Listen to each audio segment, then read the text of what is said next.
If you're wondering which closed-back headphones are worth your money, stick around. After we run through each product, I'll give you my personal take. Would I buy it or would I skip it? No fluff, just my honest opinion. Let's get into it. Bowers & Wilkins Px7 S2e. These headphones sound fantastic right out of the box with tight, clean bass and a natural sound, making your music sound incredibly detailed and lively. However, the clamping force is a bit strong, so you might feel like your head is in a very polite British-made vice. And while the noise canceling is good, it won't create the cone of silence some rivals offer. Would I buy it? Yes, because they deliver top-tier sound without needing any EQ fuss, and I can live with a little head squeeze for that kind of audio quality. Bowers & Wilkins Px8. You're paying a premium for these, and they deliver with a luxurious build and outstandingly clear, precise sound that makes music feel exciting, especially when you crank it up. But honestly, the noise canceling is just decent and gets beaten by cheaper options, which at this price feels like buying a Ferrari with a Fiat's air conditioning. Would I buy it? Maybe, if I just won the lottery and wanted headphones that look as good as they sound, but my wallet would be crying in a corner. Sony WH-1000XM5. These things are ridiculously comfortable, and the noise cancellation is so good it will silence everything from a screaming baby on a plane to your own inner monologue telling you not to buy another pair of headphones. The sound is warm and bass-heavy, which is great for some tracks, but can make other things sound a bit like they're being played from the bottom of a well. Plus, the automatic noise canceling can be a little spazzy. Would I buy it? Yes, because if you commute or travel, the god-tier noise cancellation alone is worth it to feel like you're in your own private bubble of peace. Audio-Technica ATH-M50x. For the price, the clarity on these is kind of insane, with a smooth mid-range that's perfect for picking out details in your music, making them a studio favorite for a reason. On the downside, there's zero active noise cancellation, so you'll hear every bit of the outside world, and the design is bulky enough that you'll look like a Cyberman from Doctor Who wearing them. Would I buy it? Yes, if I'm mixing audio or just want to hear every single detail in my music without any processing nonsense, and don't mind looking like a robot. Beyerdynamic DT 1770 Pro. These are built like a German tank and deliver some seriously fun, powerful sound with amazing bass and detailed highs that make everything pop. But man, they're tight on the head right out of the box, leak a bit of sound, and don't block out much noise, so they're not exactly your best friend for a quiet library session or a packed bus. Would I buy it? No, because while the sound is incredible for focused listening, the fit and lack of noise isolation make them too impractical for me to use anywhere outside of a dedicated listening room. Rode NTH100. These cans are ridiculously comfortable and built like a tank, with a smooth, warm sound that almost fools you into thinking they're open backs, perfect for listening without annoying your roommate. However, the noise isolation is pretty awful, meaning you'll still hear that roommate's terrible music, and the soundstage feels so narrow it's like the band is performing a concert inside your sinuses. Would I buy it? Maybe, if I lived alone in a soundproof bunker and my #1 priority was comfort over everything else. Sony MDR-7506. This is the industry standard headphone you see in every movie about a music producer. They're built to survive the apocalypse, deliver super clear and balanced audio, and have a frequency response of 10 Hz to 20 kHz. But let's be real, the ear pads are made of something that will flake off in a month, and that non-detachable coiled cable is a tangled mess waiting to happen, making them feel like a relic from a bygone era. Would I buy it? Yes, because they're a legendary, affordable workhorse that does the job without any of the fancy, expensive bullshit. Clark Aeon 2. These things are so light and comfortable. At 327 grams, they feel like they're floating on your head, and they cleverly fold down into a tiny case, making them the ultimate travel companion for the discerning audiophile. The sound is spooky good, but they're planar magnetic, so your phone might not have the juice to power their 13-ohm impedance, and after a while, your ears might get a bit steamy, not to mention your wallet will be crying. Would I buy it? No, because my bank account would file for divorce if I spent this much on headphones, no matter how amazing they are. Beyerdynamic DT 770 Pro. These are built like a German Panzer tank and have a phenomenal mid-range that's perfect for dissecting audio, all while being surprisingly affordable. However, the clamping force out of the box is strong enough to crush a watermelon, and the high end is so bright it'll make singers sound like they're aggressively hissing every S sound at you, plus the non-detachable cable is a sin. Would I buy it? Yes, if I needed to hear every tiny flaw in a mix, and I didn't mind feeling like my head was in a vice for the first few weeks.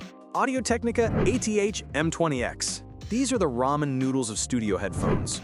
Shockingly good for how cheap they are, with a super neutral sound that's great for mixing. But they're built like a plastic toy and have the noise isolation of a screen door, so you'll hear every single annoying thing happening around you. They have a balanced sound with some nice warmth, but the comfort is just okay for a while, and that non-detachable cable means if your cat decides it's a chew toy, you're screwed. Would I buy it? Yes, because for about 50 bucks, getting this level of sound accuracy is a straight-up steal, even if they feel like they'll snap if you look at them the wrong way. Focal Bathys Wireless. These French headphones are pure luxury, sounding incredible whether you're wired with their high-quality DDA or just going wireless, plus the noise canceling is strong enough to completely ignore your boss. However, the soundstage is a bit narrow for something that costs a fortune, and it has a special button to call your phone's assistant, which is perfect for asking, why did I just spend almost $1,000 on headphones? Would I buy it? No, because while they are awesome and super comfortable, my bank account had a panic attack just for me looking at the product page. Sennheiser Momentum 4 headphones. The battery on these damn things lasts for over 60 hours, which is longer than most of my relationships, and they're so comfortable you'll forget you're even wearing them. Their sound is a bit of a bass cannon by default, and God forbid you wear glasses because the seal breaks and all that bass just leaks out the side of your head. Would I buy it? Maybe, if I didn't wear glasses and really loved spending my time in an app tinkering with a 5-band equalizer to get the sound right. Sennheiser HD 620s. These are the weird, confused cousin of the legendary Sennheiser 600 series, trying desperately to be an open-sounding headphone while technically being a closed-back, and the sense of space is actually surprisingly wide. But they are about as closed as a field in the middle of nowhere, leaking sound everywhere and letting in so much noise you'll hear your roommate chewing from across the house. Would I buy it? No, because if I wanted to hear every single sound in my environment with my music, I'd just take my damn headphones off.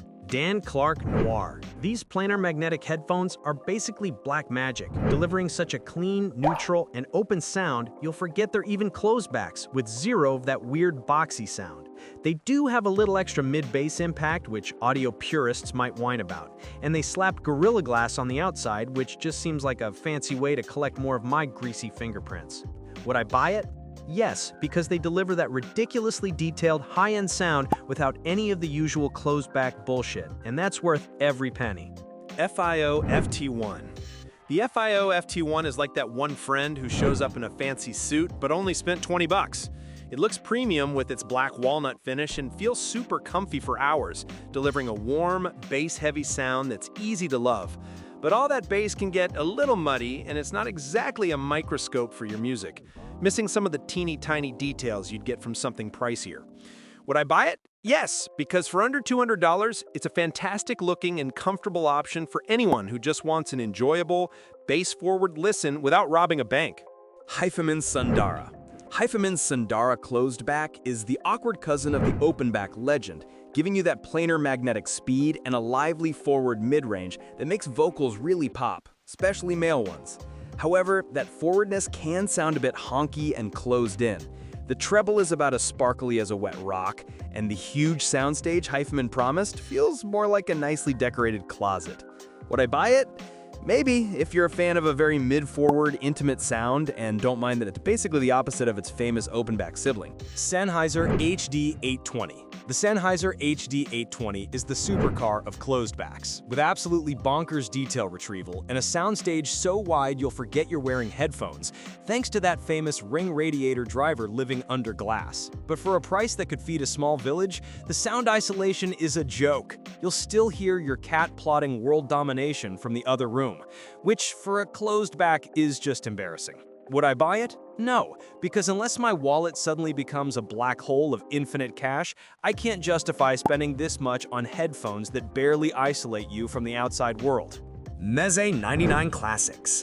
The Meze 99 Classics are so damn good-looking and comfortable, you might want to sleep with them on, offering a warm, luscious, and full-bodied sound that's as smooth as a fresh jar of peanut butter. They're a bit too chill, though, glossing over the energetic punch of upbeat tracks and lacking that last bit of bite, making them less of a party animal and more of a reading a book by the fire companion.